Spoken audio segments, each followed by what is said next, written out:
외아들의 시험을 통과하라. 외아들이신 분 계세요, 혹시? 저는 애가 넷입니다. 그러니까 제 얘기는 아닌 것 같은데 저에게도 이 시험이 있었다라고 여러분과 함께 나누고 싶습니다. 저의 최종 학력은 신학교입니다. 지금도 기억이 납니다. 신학교 마지막 과목, 마지막 시험이었어요.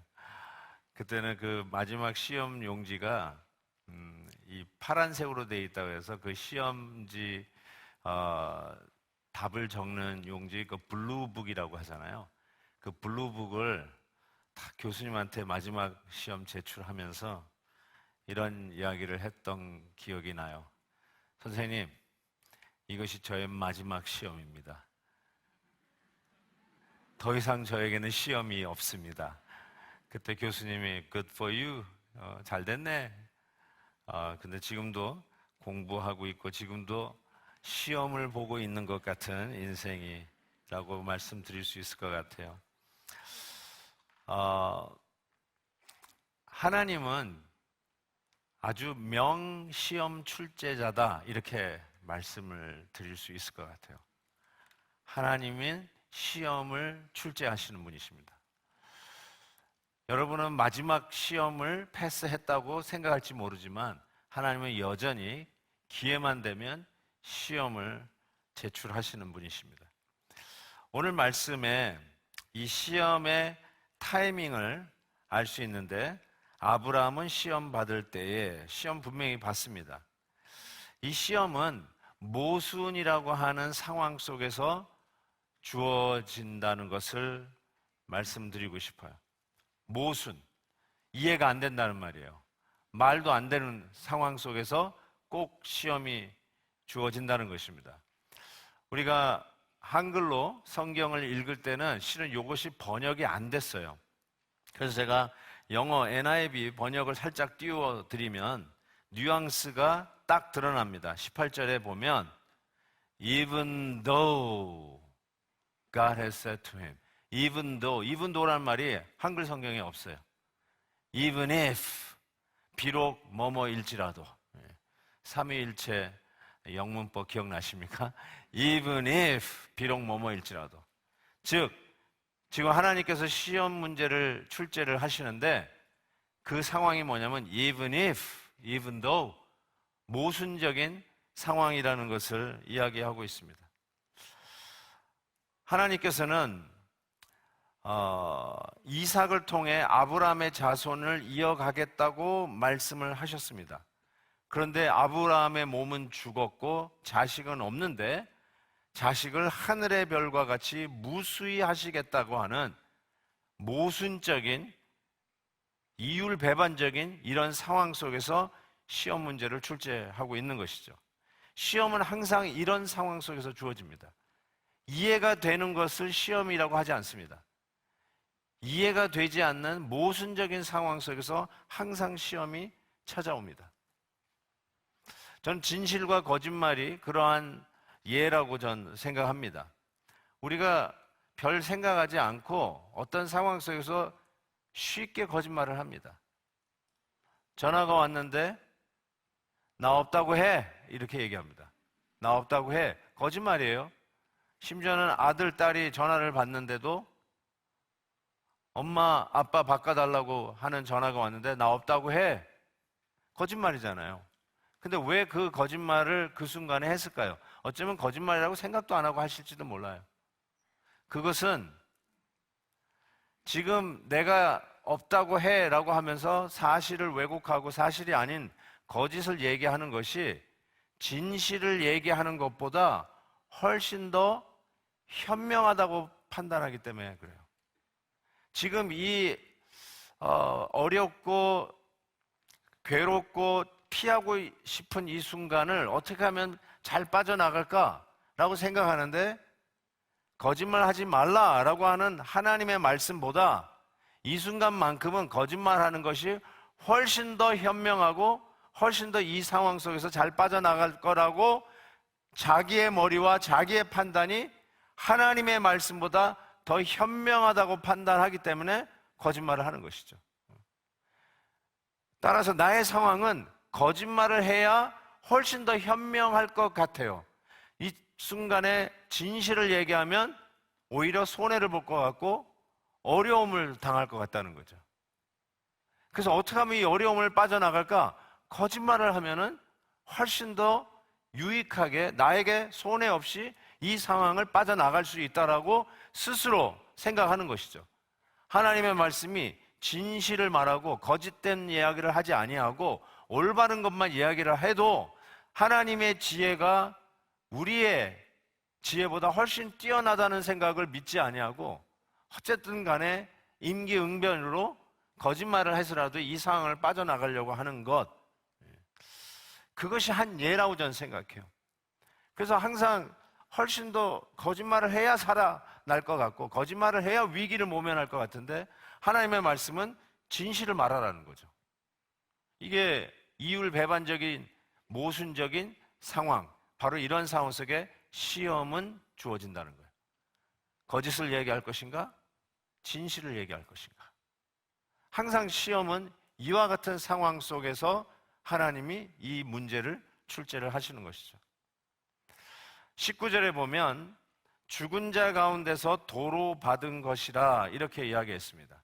그러니까 이 상황은 뭐냐면 죽음과 정반대되는 부활이라고 하는 컨텍스트에서 시험이 주어진 겁니다. 말씀대로 순종하면 죽을 것 같은 상황인데 말씀대로 행했더니 부활의 은혜를 경험하는 것입니다. 이 상황이 우리의 삶 속에 수도 없이 다가옵니다. 아, 하나님이 지금 시험 출제를 하고 계시는구나. 하나님이 지금 우리를 시험하고 계시는구나. 그렇게 이해하셔도 결단코 틀리지 않다고 저는 생각해요. 지금 이 말씀을 지키면 죽는 거예요. 이 말씀대로 하면은 나는 여기서 더 이상 소망이 없는 나락으로 떨어질 것 같아요. 이 순간에 완전히 제외될 것 같아요. 잘 나가던 여태까지 잘 공들여서 여기까지 왔던 모든 것이 수포로 돌아갈 것 같아요. 그런데 하나님의 말씀대로 순종하면 순종의 결과가 뭐냐면 죽을 것 같고 아니 죽어요. 그런데 부활이라고 하는 이런 놀라운 약속과 소망이 우리에게 주어진다는 것이죠. 바로 그런 상황 속에서 아브라함은 시험을 받습니다. 이게 바로 우리가 시험을 당하는 상황입니다. 시험은 항상 이렇게 주어집니다. 원수를 사랑하라. 와, 이것처럼 모순적인 말이 어디 있어요? 사랑하는 일을 사랑하기도 바쁜데 원수를 사랑하라. 그렇죠. 원수는 사랑하는 우리의 마음이 뭉클하고 막 껴안아주고 싶고 그런 대상이 아니거든요. 어느 분 얘기처럼 원수는 이가 갈리는 대상이에요. 근데 이를 갈면서 사랑하라. 이게 하나님의 말씀이에요. 야, 내가 사랑해야 되는데 너를 핍박하는 자를 위하여 기도하라. 이것도 너무너무나 힘든 모순적인 상황 아니에요? 아니, 나를 핍박하는 자를 위해서 기도를 하라뇨. 이게 말이 안 되는 상황이에요. 그렇지만 바로 그 상황 속에서 순종하고 하나님의 말씀을 지키면, 즉 시험을 패스하면, 시험을 통과하면 죽음과 같은 상황이 부활로 변하는 역사가 있다는 것이죠. 이거는 믿고 행하는 자에게만 주어지는 하나님의 놀라운 축복입니다. 시험의 목적이 있습니다. 시험의 목적. 왜 하나님은 우리에게 시험을 계속해서 출제를 하시는가? 제 마지막 시험 뭐라고 그랬다고요? 교수님에게? 이게 제 마지막 시험입니다. 내 인생에 다시는 시험이 없습니다. 정말 누가 시험 받기를 원하겠어요? 누가 시험을 또 보기를 원하겠습니까? 근데 하나님은 계속해서 우리에게 시험을 주십니다. 그 이유가 무엇이냐? 창세기 22장 1절에 보면 그 일 후에 하나님이 아브라함을 시험하시려고 그를 부르시되, 하나님이 우리를 시험하시기 위해서 부르십니다. 마귀도 우리를 시험해요. 마귀는 우리를 넘어뜨리고 함정에 빠뜨리기 위해서 시험을 합니다. 근데 하나님은 우리를 왜 시험하실까? 제가 고등학교 다닐 때 그 대학교하고 붙어 있는 고등학교를 다녔어요. 예. 그러면 그 대학교 캠퍼스가 너무너무 이뻐가지고 봄이 되면 학생들이 선생님에게 오늘 휴강하고 꽃구경 가요, 꽃구경 가요 그랬어요. 그러면 안 그래도 나른하고 특별히 점심시간 이후에 하는 수업들은 얼마나 식곤증 때문에 졸립니까? 그러니까 선생도 졸리니까 그래 나가자 그래가지고 캠퍼스를 이렇게 돌아요. 그러면서 꽃구경해요. 근데 여고도 있었어요. 그래서 우리 남고는 꽃구경 간다고 하지만 마음은 딴 데가 있죠. 진짜 옆 동네에 있는 꽃구경 보러 갔던 그런 기억이 났습니다. 근데 어떤 선생님은 정말 노숙, 국물도 없어요. 예. 그래가지고 아니 학생이 공부를 해야지. 아니 봄날이 왔다고 꽃구경 휴강을 하고 꽃구경 다니니까 말이 안 된다고 아주 엄하게 말씀하는 선생님도 있어요. 시간이 지나고 학창 시절을 돌아다 봤을 때 여러분은 어떠세요? 시험도 없고 그냥 출석만 하면 패스 하는 선생님이 기억나세요? 아니면 숙제 엄청 주고 맨날 출석 체크하고 시험 뭐 계속 달달이 아니면 그냥 주마다 이렇게 주면서 들들 볶는 선생님이 기억나세요? 지나고 나면 이상하게 엄한 선생님이 더 기억이 나요. 우리 형편 봐준다고 그래 오늘 꽃구경 가자 하고 널널하게 하신 선생님은 잘 기억이 안 나요. 그리고 지금 지나고 나니까 그 엄한 선생님이 더 좋은 스승이었다라는 생각이 들어요. 여기는 아닌가 보네요. 예, 저는 그런데 여전히 널널한 선생님이 좋으세요? 그 왕호랑이 같은 선생님이 참 기억이 나고 어려울 때 그 선생님이 오히려 더 그 교훈들이 가르치셨던 말씀들이 떠오르는 것이 맞는 것 같습니다. 그래서 스승의 날 되면 은사 선생님하고 찾아가기도 하고 그렇게 힘들게 하고 뭐 체벌을 가하고 막 벌도 주고 공부 안 하면 아주 호되게 야단을 쳤던 그 선생님이 기억나는 이유는 뭘까? 저는 이렇게 생각해요. 우리가 시험을 좋아하는 학생은 아마 없을 거예요. 그럼에도 불구하고 시험 기간을 지나고 나면 항상 우리 모두가 느끼는 거는 우리의 실력이 늘어요. 시험을 통과하면 실력이 늘어요. 그리고 시험 공부하면서 선생님이 이거 가르쳐 주시려고 했던 거구나 하고 나중에 시험 공부하면서 그 수업 시간에 이해되지 않았던 것들이 이해되기 시작하는 경우가 상당히 많습니다. 그래서 시험은 왜 하나님께서 우리에게 주실까? 그 누구도 시험을 원치 않는데 그 이유는 여러분의 실력 향상을 위해서라는 사실을 기억하셔야 돼요. 그러니까 하나님은 여러분을 그냥 미리오크 인생으로 그냥 그저 그런 인생으로 뜨뜻미지근한 인생으로 그냥 놔두기를 원치 않으세요. 업그레이드 하기를 원하세요. 정말 인핸스 시키기를 원하세요. 좀 수준을 높이고 싶어 하세요. 그러기 위해서는 당연히 시험이 필요한 거죠. 그래서 시험의 목적은 여러분의 실력 향상이고 시험을 보면 성적이 나오지 않습니까? A, B, C, D, F 하고 성적이 나오지 않습니까? 성적이 나오는 순간에 우리가 모두 다가 내 실력이 이 정도구나 라는 걸 알게 돼요. 근데 시험을 안 보면 참 희한하게도 자기가 전부 다 A 학생이라고 착각하고 살아요. 자기는 다 안다고 생각해요. 자기는 모든 것을 다 섭렵했다라고 생각하는데 시험을 보면 A, B, C, D 성적이 갈라져요. 그리고 내가 C 맞았네. 나는 C 정도뿐이 모르는구나. 나는 A 맞았네. 어느 정도 이 과목은 내가 섭렵했구나. 마스터했구나. 라는 생각을 하면서 시험을 치르면서 내 실력이 향상될 뿐만 아니라 나의 신앙의 현 주소를 알게 돼요.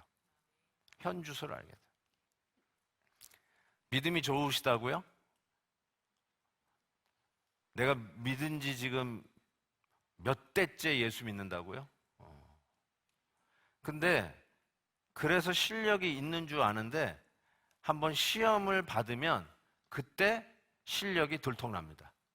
몇 대쯤 믿었던 간에, 아니면 지난주에 예수님 믿었던 간에 시험을 받으면 그때 신앙의 실력이 드러납니다. 그래서 하나님은 이 시험을 우리에게 계속해서 끊임없이 출제를 하면서 우리의 신앙의 실력들을 향상시키는 목적이 있다는 것을 부인할 수가 없습니다. 자, 그런데 아브라함은 도대체 무슨 시험을 하나님으로부터 받은 걸까요? 그것은 100세에 얻은 그 아들을 번제로 드리라는 것이었어요. 창세기 22장에 이 부분이 좀 더 자세히 나와 있는데 이렇게 돼 있어요. 여호와께서 이르시되 내 아들 내 사랑하는 독자 이삭을 데리고 모리아 땅으로 가서 내가 내게 일러준 한 산 거기서 그를 번제로 드리라. 번제로 드리라. 이 번제가 영어로 whole, 전부, burned offering, burn offering, 홀라당 다 태우는 제물, 그게 번제입니다. 그러니까 완전히 다 태우는 거죠. 누구를요? 하나님이 그렇게 약속을 하고 드디어 불가능한 가운데서 가능케 하셔서 죽은 몸과 같은 아브라함과 사라의 몸에 기적을 일으켜서 얻게 한 이삭을 번제로 태워서 하나님 앞에 드리라고 하는 시험을 아브라함이 받게 됩니다. 근데 여기서 아까도 말씀드린 것처럼 누구를 바치라고 하냐면 이렇게 얘기하잖아요. 네 사랑하는 아들을 바치라, 이렇게 얘기해요. 네 사랑하는 아들. 근데 네 사랑하는 아들이 누구냐? 그 독자. 오늘 히브리서에서는 그 외아들, 이전 번역에서는 독생자, 너의 그 독생자, 네가 그렇게도 죽고 못 사는, 네가 그렇게 사랑하는 독자, 외아들, 독생자, 그를 번제로 드리라. 이게 하나님이 출제한 시험이었어요. 자, 17절 다시 볼게요. 아브라함은 시험을 받을 때 믿음으로 이삭을 드렸으니 그는 약속들을 받은 자로 돼 그 누굴 드렸다고요? 외아들을 드렸느니라. 외아들. 영어로 only son. only son을 드렸다. 이렇게 얘기하고 있어요. 그런데 이 부분 가지고 조금 뭐 성경을 아는 척 하시는 분들은 이거 성경이 틀렸네요. 이렇게 얘기합니다. 왜냐하면 아브라함에게 이삭은 외아들이 아니라는 거예요. 그래서 성경이 틀렸다는 거예요. 아브라함은 하갈이라고 하는 몸종을 통해서 아들을 얻었어요. 엄마는 다르지만 아브라함 자식이죠. 그렇죠. 아브라함 자식이에요. 이스마엘이라고 하는 자식이 있었어요. 그러니까 성경에서 이삭을 only son, 외아들, 독자 이렇게 이야기한 거는 이거는 잘못된 거 아닌가요? 라고 이야기할 수 있습니다. 맞는 말이기도 한데 성경이 그걸 몰라서 이삭을 외아들이라고 썼을까요? 저는 이렇게 이 부분을 이해합니다. 아브라함에게는 이삭이 외아들이에요. 아브라함에게는 이삭이 독자예요. 아브라함에게는 이삭이 어떤 의미에서는 전부예요. 전부. 저는 아들, 딸 아닙니다. 딸, 아들, 아들. 죄송합니다. 제가 6학년이에요. 6학년. 까먹었어요. 딸, 아들, 아들을 낳았어요. 그리고 나서는 9년 후에 막내딸을 낳았어요. 9년 후에. 그러니까 셋째하고 넷째 사이에 9년 차이고 첫째와 끝에 막내딸하고는 15년 차이예요. 예. 굉장하죠. 근데 날수록 애들 인물이 나요. 그래서 마지막 딸이 정말로 예뻐요. 예. 최근에 우리 아들을 장가 보냈어요. 그래가지고 우리 막내딸이 이제 오빠가 이제 장가 가니까 이제 대학 다니다가 지금 대학교 2학년인데 캠퍼스에서 와가지고 결혼식 참석을 했었는데 내가 그 막내딸 손을 꼭 잡고 이렇게 얘기했어요. 딸아, 너는 시집 못 간다. 내가 그랬어요. 너는 아빠하고 평생 같이 살아야 된다. 정말 누구 주기 싫더라고요. 예.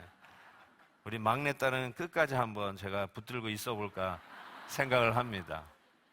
제가 그래서 애가 넷인데도요, 이 막내딸을 향해서 기우는 저의 마음을 어쩔 수가 없어요. 예. 어쩔 수가 없어요. 예. 그래서 제가 아브라함에게 이삭이 독자라고 하는 말이 조금 이해가 됩니다. 무슨 말인지 알 것 같아요. 그의 마음을 가진 자, 이삭이었어요. 그가 아침에 일어나는 이유, 그의 아들 이삭 때문이었어요. 그가 또 오늘 가서 일터에 가서 곡괭이질을 하고 양떼를 키워야 하는 이유, 바로 그의 아들 이삭 때문이었어요.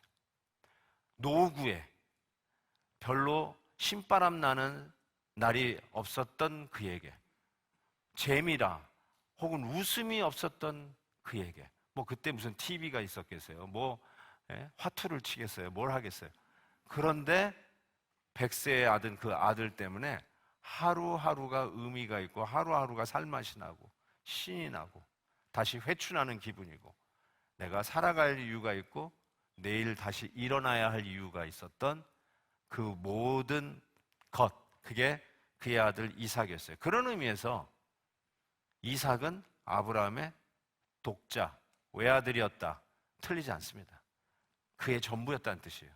그의 외아들이었어요. 그런데 참 희한하죠? 하나님이 그 아들을 내놓으라는 거예요. 줄 때는 언제고? 내놓으라는 거예요. 어떻게 얻은 아들인데? 100세 얻었다면 나중에 그 모리아 산에 이 아들을 바치러 갈 때 그 장작을 지고 가는 것이 자는 자가 이삭이었어요. 그럼 적어도 청소년쯤 되지 않았을까? 그 무거운 장작을 지고 갈 정도의 신체를 생각한다면 그러면 한 15년 정도는 100세에 낳은 그 아들 때문에 얼마나 행복했을까? 그 아들 때문에 얻은 그 추억들이 아마 주마등같이 흘러갔을 것 같다는 생각이 들어요. 그 아들을 내놓으라니 하나님이 노망이 드셨나? 아니, 지금 하늘의 별과 같고 바다의 모래알 같을 거라고 약속을 하셨잖아요. 여러분, 정말 문자적으로 해변의 모래를 새 보셨나요? 아니, 새 볼 생각이라도 해보셨나요? 하늘의 별들을 하나하나씩 새 볼 생각을 해보셨나요? 한 100개는 새 보셨나요? 200개는 새 보셨나요? 모래를 한 줌 떠가지고 하나하나 새 보신 적이 있나요? 그런 적 없잖아요. 어마어마하게 무수하게 많은 자손을 약속하신 하나님의 그 약속은 온데간데 없고, 아니 그 아들을 내놓으라니 이게 말이 안 되는 거예요. 역시 시험은 이와 같은 모순 상황 속에서 주어지는 것이 맞는 말이에요. 아, 이럴 때 시험이 주는구나. 그 이해가 안 되시면 하나님 나한테 시험 문제를 출제하셨구나, 이렇게 생각하시면 틀리지 않는다니까요. 자, 그때 그가 모든 것이라고 얘기했던 그 이삭을 통해서 조그마한 틈새가 벌어지기 시작하는 거죠. 그 틈새를 사탄은 정확하게 이용해서 우리의 삶을 치고 들어오는 거죠. 하나님이 축복 외에 열매로 주신 게 이삭이에요. 약속의 응답으로 주신 게 이삭이었어요. 그래서 그 이삭을 누리고 이삭을 즐기고 이삭 때문에 행복해하는 것은 전혀 문제가 아니에요. 그런데 이삭이 내 삶의 전부다. 이삭이 나의 기쁨의 전부다. 내가 사는 이유는 이삭이다. 끝. 이럴 때 그 틈바구니를 치고 들어오는 게 사탄이죠. 아, 그렇지. 하나님이 아니라 이삭이지. 네가 사는 이유가 하나님이 아니라 네 아들이지. 네가 오늘도 나가서 열심히 일하는 이유가 하나님의 영광이 아니라 네 아들이지. 네 늦둥이지.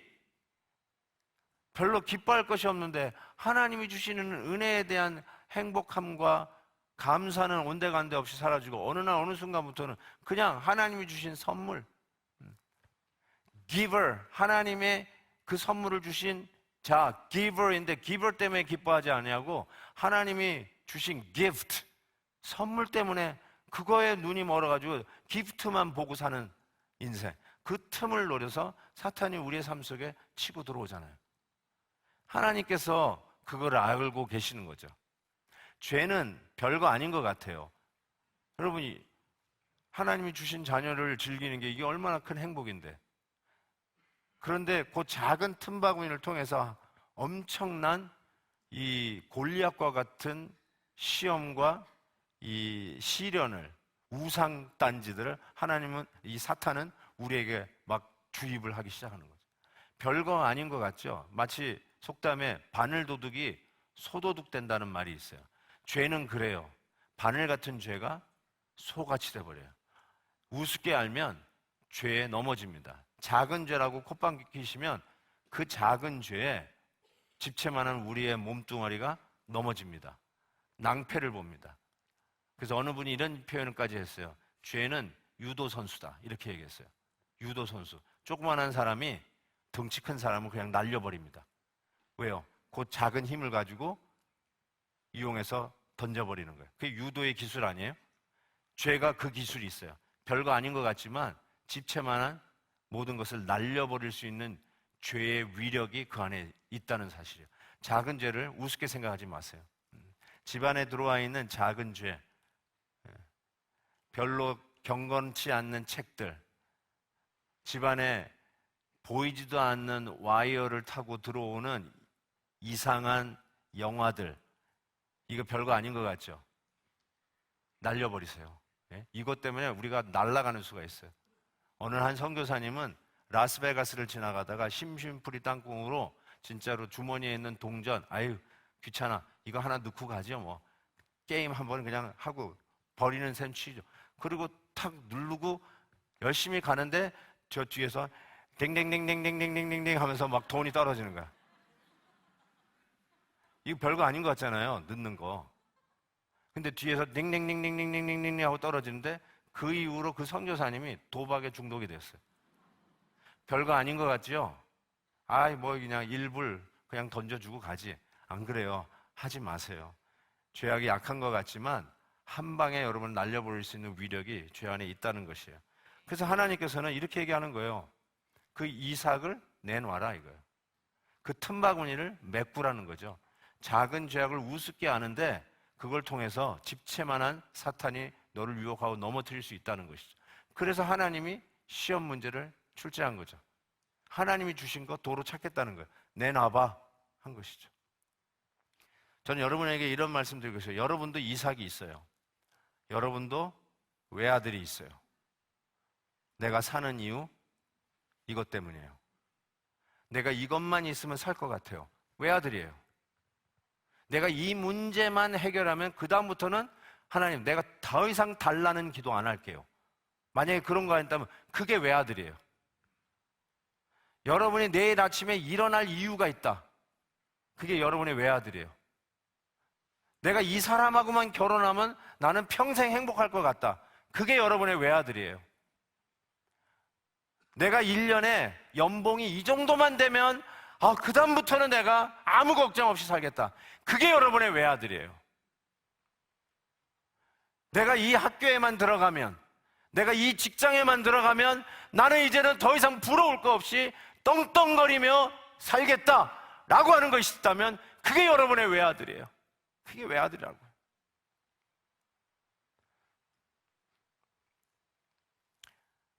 그런데 그거를 하나님이 내놓으라는 거예요. 그게 시험이에요. 그거 내놓으라는 거예요. 제가 그래서 이렇게 한번 글을 써봤어요. 우리에게도 이삭이 있는데, 좀 이삭 할아버지에게는 좀 미안한 얘기지만, 이삭이라고 하는 이건 시도 아니고요. 그냥 제가 한번 써봤어요.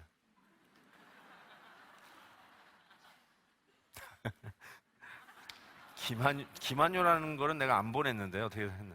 자, 보세요. 관심이 이삭이 되면 염려가 되고, 실망이 이삭이 되면 절망이 되고, 나랑 생각 같음이 이상이 되면 분쟁이 됩니다. 성격 차이가 이삭이 되면 이혼하고, 정치적 성향이 이삭이 되면 원수되고, 능력이 이삭이 되면 교만하게 됩니다. 취미 생활이 이삭이 되면 쾌락주의자가 되고, 운동이 이삭이 되면 희생할 줄 모르는 이기주의자가 되고, 재물이 이삭이 되면 일만하게 뿌리 우상이 됩니다. 사람으로부터 받는 인정이 이삭이 되면 비겁자가 되고, 친구가 이삭이 되면 패거리가 되고, 잠자는 거, 잠이 이삭이 되면 기도의 능력을 잃어버리는 자가 됩니다. 내가 왜 새벽 기도를 못하냐? 전 잠을 자야 일을 하거든요.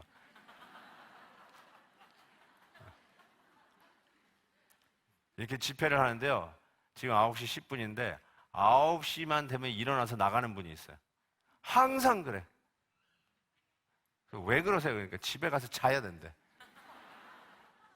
능력을 체험 못해요. 잠 주무셔야죠. 근데 잠은 반드시 꼭 자야 된다라고 하면서 잠이 여러분의 이삭이 되면 기도할 시간을 잃어버리더라고요. 기도의 능력을 체험할 기회를 잃어버리더라고요. 여러분의 이삭은 뭡니까? 자, 이 시험을 통과해야 되는데, 통과해야 되는 두 가지의 힌트가 오늘 본문에 담겨져 있어요. 첫 번째, 어떻게 시험을 통과하는가? 생각입니다. reason, 생각을 해야 돼요. 19절에 보니까 그가 하나님이 능히 이삭을 죽은 자 가운데 다시 살리실 줄로 생각한지라. 아하, 생각한지라. 소위 믿음장이라고 하는 히브리서 11장에서 믿음은 바라는 것들의 실상을 보이지 않는 것들의 증거라 했어요. 믿음은 증거예요. evidence, 증거. 증거는 생각을 통해서 그 증거물을 수집하는 과정. 그러니까 reason, 생각이요, think보다 더 reason, 영어로 reason. 그러니까 어떻게 이 시험을 통과했느냐? reasoning을 했다는 거예요.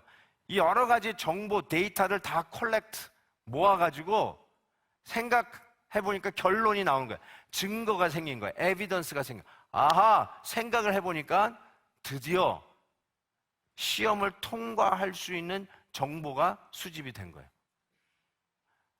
많이들 그래요. 야, 믿음은 그렇게 생각 많이 하면 안 돼. 덮어놓고 믿어야 돼. 막 이렇게 얘기하더라고. 근데 분명한 것은 성경은 덮어놓고 믿는 건 아니고요, 펴놓고 믿으셔야 돼요. 펴놓고 믿으셔야 돼요. 그리고 성경을 읽고 묵상하셔야지, 야, 생각을 자꾸 끄라고 그러는데 생각을 끄지 마세요. 생각을 키셔야 돼요. 예수님께서 염려하는 사람들에게 이렇게 얘기했어요. 공중나는 새를 보라, 들의 백합화를 보라 그랬어요. 보라가 영어로 look이 아니에요. consider예요. consider, 생각하라는 뜻이에요. 공중나는 새를 보면서 생각 좀 해라. 들의 백합화를 보면서 생각 좀 해라. 생각을 안 해서 염려한다는 거예요. 무엇을 먹을까? 무엇을 마실까? 무엇을 입을까? 너희들이 왜 이방인처럼 염려하느냐? 생각을 안 해서 그렇다는 거예요. 공중나는 새를 봐라. 길쌈도 매지 않는 저 새 한 마리도 하나님이 먹이신다. 굶어 죽은 새 본 적 있냐? 하나님이 다 먹이신다는 거예요. 저 들풀, 오늘 피었다가 내일 불쏘시개로 쓰여지는 저 들풀도 하나님이 솔로몬의 영광보다도 비교되지 않을 정도로 아름답게 입히시거든 하물며 하나님의 자녀인 너희일까 보냐. 생각 좀 해라. 이렇게 했어요. 생각하면 염려가 사라지는 거죠. 왜 생각을 많이 해가지고 염려한다고 생각하냐면 생각을 실은 잘 안 한 거예요. 하다 만 거예요. 끝까지 하세요. 끝까지. 어떻게 시험을 통과했는가? 생각한지라 생각했어요. 아브라함이 뭘 생각했을까 생각을 좀 해보세요. 뭘 생각했을까요? 아니, 아들을 달라? 진짜 아까 얘기한 것처럼 이거 왜 줬다 뺐지? 얼마든지 저나 여러분 이게 말이 안 되는 거잖아요. 그래서 드디어 생각하기 시작한 거예요. 모든 위기와 여러 가지 우여곡절 속에서 아브라함은 자기의 생각대로, 자기의 판단대로, 자기가 옳다고 생각한 대로 했어요. 고향을 떠나라. 어디로요? 몰라요. 떠나라요. 아들을 주겠다. 어떻게 해요? 어떤 방법으로요? 아무것도 몰랐어요. 이제는 여기 정착하라. 언제요? 몰랐어요. 오히려 그런 상황 속에서 아브라함이 했던 일은 뭐예요? 아내를 누이라고 속였어요. 아주 유치찬란하게 짝이 없어요. 그것도 한 번도 아니고 두 번이나. 두 번이라고 성경은 적혀있지만 몇 번 더 했을지도 몰라요, 나는. 왜냐하면 실수는 반복해요. 지은 죄는 또 짓더라고요. 여러분이 총천연색으로 죄 짓는 게 아니에요. 제가 성도님들 보니까 넘어진 죄에 또 넘어지더라고. 회개한 죄에 또 그 죄를 또 짓더라고. 반복해서 짓더라고요. 그러니까 넘어진 죄를 조심하세요. 그거 회개했다고 와, 난 이제는 이 죄는 더 이상 나한테 엄습할 수 없다. 그렇게 착각하지 마세요. 넘어진 죄에 또 넘어지는 경향이 우리에게 굉장히 많더라고요. 아브라함이 그러지 않았어요. 그래서 사라를 통해서 아들을 주는 것을 믿지 않고 몸종 하가를 통해서 이스마엘을 낳았어요. 자기의 생각에 현명한 대로 해가지고 제대로 된 것이 없었어요. 자기가 옳다고 생각한 대로 판단해가지고 일을 저질렀는데 제대로 된 게 하나도 없었어요. 그래서 이 순간만큼은 말이 안 돼도 모순적인 상황이라도 하나님의 말씀에 순종하는 것이 더 현명하다고 드디어 생각을 하기 시작한 거예요. 내가 내 마음대로 해서 제대로 된 게 없단 말이에요. 내가 내 인생의 주인인 줄 알고 내가 내 밥그릇 챙겨 먹는 마음으로 내가 솔선수범해가지고 내가 옳다고 생각하는 대로 여태까지 내 인생을 살아왔는데 제대로 된 게 하나도 없었단 말이에요.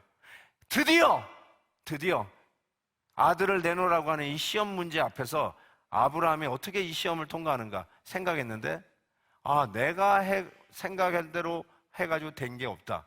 이제는 하나님의 말씀대로 하자. 하나님의 말씀대로 순종하자. 여기까지 온 거예요. 생각, reason을 했다는 거죠. 저는 여러분도 혹시 비슷한 시험 문제를 받아들고 어찌해야 될까 고민하는 분이 있다면 한번 아브라함처럼 생각 좀 해보시죠. 내가 내 마음대로 여기까지 살았어요. 저는 이민교회를 목회하는 목사잖아요.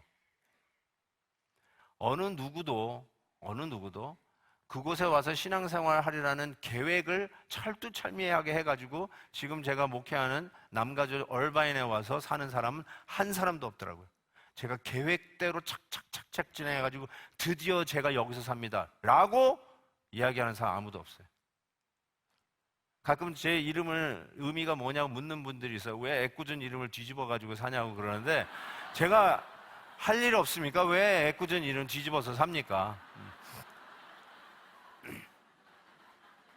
제가 이번만 얘기할게요. 웬만해서는 얘기를 안 하는데 제 이름의 뜻은 한국의 요셉입니다. 그래서 한요예요. 네, 한요.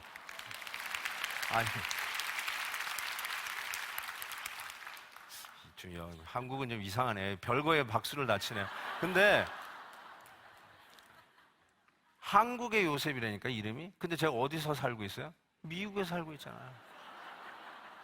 우리 아버님이 절대로 그 생각을 못했던 거예요. 얘는 앞으로 미국에서 살 인간이다. 그런 생각 안 한 거 한국의 요셉이라고 그랬잖아요. 제가 이 실수를 안 하려고 아들을 낳았을 때 너는 미국의 요셉이 되라 해서 미호로 지으려다가 우리 아들을 얘가 미국에서 살지 어디 살지 어떻게 알아요? 그렇죠? 그래서 제가 머리를 좀 써가지고 세요, 너는 세계의 요셉이 되라. 그리고 지으려고 했더니 제 성이 김씨라는 걸 깜빡 잊어버렸어요.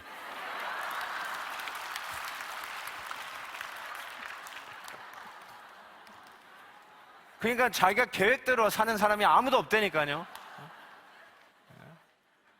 정말로 잘 생각해 보세요. 내가 내 맘대로 해가지고 지금 계획해가지고 이 자리에 계시는 분이 있는지. 하나님이 인도하시는 거구나. 가장 현명한 하나님 말씀에 순종하는 것이구나. 내 머리를 따라가는 게 아니라 하나님의 말씀을 쫓아가는 것이 이게 믿음이구나. 이걸 깨닫는 거예요. 그 생각에 드디어 미치는 거예요. 그 생각을 하게 된 거죠. 시험 받으셨나요? 생각하십시오. 여태까지 하나님이 나를 어떻게 인도하셨는지 생각하세요. 어렵고 힘든 가운데 죽었었던 것 같은 나를 어떻게 인도하셨고, 이제는 막다른 골목이라 생각했는데 나에게 데려다 준 사람 때문에 세기를 여셨던 그 하나님을 생각해 보세요. 아, 이거구나. 하나님의 뜻을 쫓아가고 하나님의 말씀에 순종하는 거구나. 생각하십시오. 두 번째, 이게 더 중요해요. 저는 이렇게 한번 시험 통과하는 방법을 이렇게 얘기해요. 어린 양을 보았다. 어린 양을 보았어요. 외아들을 내놓으면 죽을 것 같은데 가만히 생각하다 보니까 진짜로 외아들을 주신 분은 우리 하나님 아버지셨어요. 아브라함이 예수님 전 2000년 전 사람이에요. 지금부터 4000년 전 사람이니까 2000년 전 사람이지만 앞으로 2000년 후에 메시아가 오시는데 아주 희미하게 하나님이 나를 어떻게 회복하시고 죄인들을 어떻게 구원해 내실 거를 가장 희미하지만 그래도 아버지의 마음을 가장 근접하게 경험한 자가 저는 아브라함이라고 생각해요. 왜냐하면 아들을 냈잖아요. 아들을 드렸잖아요. 아들을 희생하는 자리에 나아갔잖아요. 그래서 아버지의 마음을, 우리 하나님 아버지의 마음을 가장 근접하게 경험한 자가 아브라함이 아니었을까? 아브라함이 그의 마음에 only son, 독자, 외아들, one and only, 이 아들을 바치면서 하나님 아버지, 우리에게 당신의 독생자, 외아들을 내어주신 아버지의 마음을 가장 가까이에서 경험했다라고 저는 생각합니다. 이삭이요, 아버지, 여기 나무도 있고 불도 가져가는데 재물이 어디 있어요? 이 질문을 받은 아버지의 마음이 아마 무너져 내렸을 것입니다. 답도 못 해주고. 그런데 아브라함이 아까 생각했다고 그랬잖아요. 분명히 하나님께서 뭔가 하실 것이다. 하나님이 그렇게 괴팍한 하나님이 아니었어요. 하나님은 선한 하나님이셨어요. 그거를 자기의 인생을 통해서 증명해낼 수 있는 스토리로 꽉 차 있었어요. 생각의 끝, reason의 끝이 하나님은 선하신 분이에요. 그러니까 하나님은 반드시 이 가운데서 뭔가를 해내실 거라고 생각했다는 것이죠. 그래서 그는 이삭을 정말로 꽁꽁 제단 위에 묶어가지고 칼을 들어 잡으려고 했습니다. 그런데 그것이 무슨 병신병자가 되어서 그런 것이 아니라 틀림없이 하나님이 내가 여기서 잡아더라도 이 아들을 부활로 살려낼 것을 믿었어요. 그게 그가 내린 생각의 결론이에요. 하나님은 반드시 뭔가 하실 것이다. 주었다 뺏는 하나님이 아니다. 약속의 아들을 통해서 하늘의 별과 바다의 모래알같이 할 그 하나님을 그는 분명히 믿었을 거라고 생각해요. 그곳이 어디예요? 모리아산이에요. 모리아산이 어디예요? 예루살렘 성전이 쓸 곳이었어요. 바로 그곳에서 하나님은 당신의 아들 독생자 예수 그리스도를 우리를 위해서 주시는 바로 그 현장이었어요. 기가 막힌 그림자 아닙니까? 하나님은 그 아들을 우리를 위해서 잡으십니다. 아브라함이 그의 아들을 잡을 때는 하나님께서 멈추라고 아브라함아 아브라함아 하고 두 번이나 외치면서 그 손을 잡으셨어요. 그러나 하나님께서 당신의 아들 예수 그리스도를 십자가에서 잡으실 때는 그 누구도 멈추라는 소리를 하지 않았어요. 그리고 나서 하나님께서 아브라함에게 하셨던 말씀이 있어요. 오늘 창세기 22장에 그 얘기가 나오는데요. 이렇게 쓰셨어요. 나는 이 말씀이 너무너무나 울컥합니다. 사자가 이르시되 그 아이에게 내 손을 대지 말라. 그에게 아무 일도 하지 말라. 네가 네 아들 네 독자까지도 내게 아끼지 아니하였으니 내가 이제야 네가 하나님을 경외하는 줄 아노라. 이렇게 대답했어요. Now I know. 이렇게 해서 Now I know. 나 이제 알았다. 하나님이 옛날에 몰랐다? 하나님 보다는 그의 모습을 보고 이제 시험을 통과해가는 그 아브라함을 보면서 희미하지만 앞으로의 메시아의 구속의 그 그림자를 보면서 그가 통과해 가는 거죠. 시험을 통과하는 것. 그걸 보면서 하나님께서 하신 말이 Now I know. 워싱턴에 가면요, 그 도시 수도를 가르는 포토맥 강이 있어요. 한국에 한강이 있듯이 워싱턴 DC에는 포토맥 강이 있습니다. 추운 겨울날 스쿨버스가 그 다리를 넘어가다가 다리가 아주 아이스에 싹 깔려 있었어요. 그 미끄러져 가지고 이 다리 난간을 치고 그 밑으로 포토맥 강으로 떨어졌어요. 그 스쿨버스에는 어린 초등학생들이 가득 실려 있었죠. 근데 그 안에서 허우적거리는데 젊은 청년이 지나가다가 그 겨울날 오버코트를 벗어던지고 그 강에 뛰어들어가서 아이를 하나씩 건져서 나옵니다.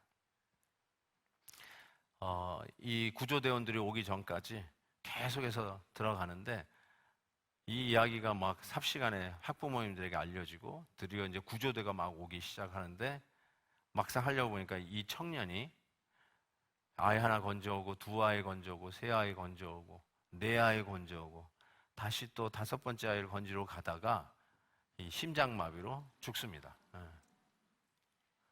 뒤늦게 출동한 구조대원, 그래서 헬리콥터가 쫙 동원돼가지고 드디어 그 청년을 잡아가지고 이 헬리콥터에서 쭉 묶어가지고 쫙 뽑아 올립니다.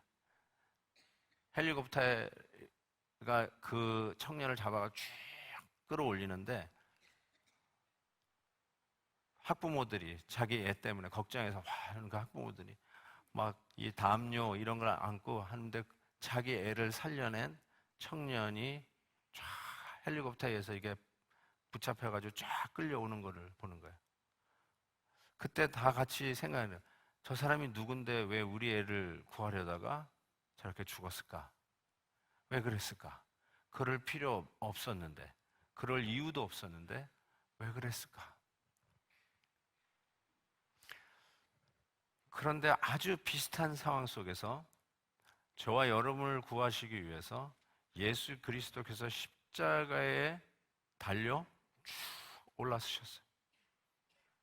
그때 여러분이 던져야 할 질문은 왜 그럴 필요 없으신 분이 나를 살리시려고 저렇게 십자가에 달려 죽으셔야만 했었을까? 이 질문을 던지셔야 돼요. 이제 여러분이 그 질문을 던질 차례예요. 그리고 그 예수 그리스도를 보면서 이제 하나님이 아브라함에게 했던 말씀을 이제 여러분이 해야 돼요. Now I know. 이제 알겠다. 하나님이 나를 얼마나 사랑하시는지 이제야 알겠다. 아브라함이 이삭을 바치는 시험을 어떻게 통과했다고요? 당신의 외아들을 우리를 위해서 내어주신 바로 그 하나님을 생각하면서 아브라함은 자기에게 눈에 넣어도 아프지 않은 내 인생의 전부라고 생각했던 그 아들을 내놓으라는 이 시험을 넉넉히 통과했어요. 사랑하는 성도 여러분, 말씀의 약속이 아직 현실과 먼 것 같고 눈에 잘 안 보여서 실망하고 계십니까? 여러분의 생각에 하나님의 말씀이 가당치도 않고 이해도 되지 않습니다. 그럼에도 불구하고 오늘 제가 여러분에게 권면하여 드리고 싶은 말은 하나님 말씀에 순종하십시오. 죽을 것 같은 결과가 기다릴 것 같더라도 순종하십시오. 그러면 죽음 뒤에 부활이 기다리고 있다는 사실을 믿으시기 바랍니다. 성도 여러분의 이삭이 무엇인지 모르지만 그 이삭을 하나님 앞에 내려놓으십시오. 그리고 나를 위해 당신의 외아들을 내놓으신 하나님의 사랑을 바라다 보며 여러분 앞에 출제된 그 시험, 이전에도 그전에도 실패하고 fail 했던 바로 그 시험을 이제는 통과하면서 죽을 것 같은 현실이 부활로 일어나는 능력의 믿음의 소유자들이 되시기를 주의 이름으로 축원해 드립니다. 나의 외아들을 내려놓는 찬양을 같이 한번 불렀으면 좋겠습니다. 내가 주인 삼은 모든 것 내려놓고, 정말 이 찬송을 부르면서 하나님, 나에게 외아들이 이거였네요. 하나님, 나에게는 이것이 바로 아브라함에게 이삭과 같은 존재였네요. 나에게 있어서의 이삭은 이거였네요. 이 찬양을 부르면서요, 하나씩 하나씩 내려놓기를 바랍니다. 그리고 생각하십시오. 하나님이 여러분을 어떻게 여기까지 인도하셨는지. 그리고 이제 나의 이삭을 대신하여 당신의 이삭을, 당신의 외아들을 내려놓으신 하나님을 바라다 보면서 여러분 앞에 출제된 그 시험 통과하는 은혜가 있기를 주의 이름으로 축원합니다. 같이 찬양합시다. 내가 주인 삼은 모든 것 내려놓고 아멘. 내 주 되신 주 앞에 나가 내가 사랑했던 모든 것 내려놓고 주님만 사랑해. 내가 주인 삼은 모든 것 내려놓고 내 주 되신 주 앞에 나가 내가 사랑했던 모든 것 내려놓고 주님만 사랑해. 주 사랑 거친 풍랑에도 깊은 바다처럼 나를 잠잠케 해. 주 사랑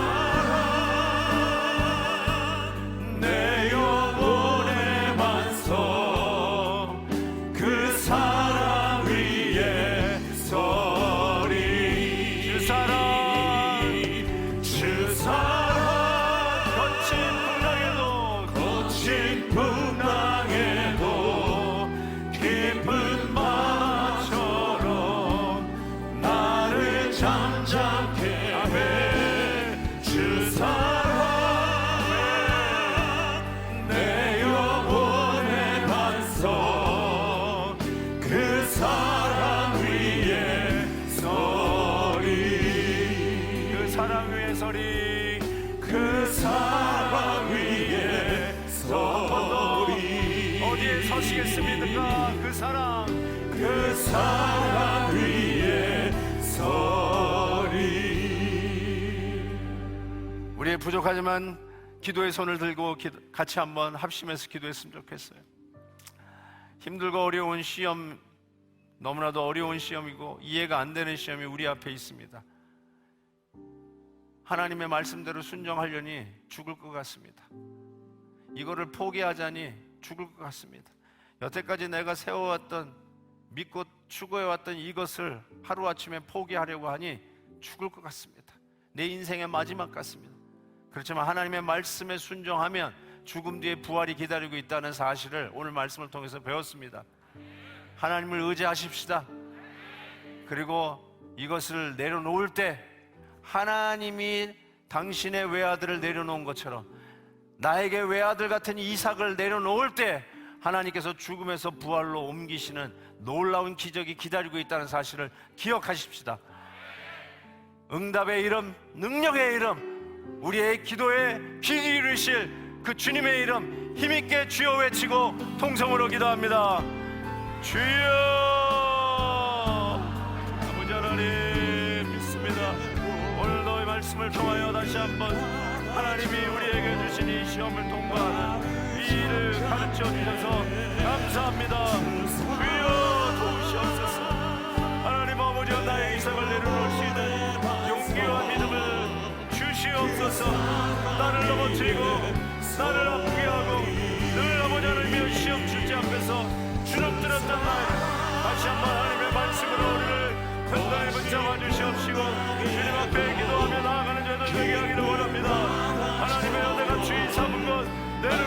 주옵소서. 나의 우상을 내려놓게 하여 주옵소서. 나의 이성을 내려놓게 하여 주옵소서. 예수 그리스도 십자가에서 당신의 외아들을 내려놓으신 우리 하나님 하나님 아버지여, 우리 앞에 있는 시험을 통과하는 자들 되게 하여 주옵소서. 하나님의 뜻을 이루어갈 수 있도록 도와 주시옵소서. 깊은 바다처럼 나를 잠잠케 해 주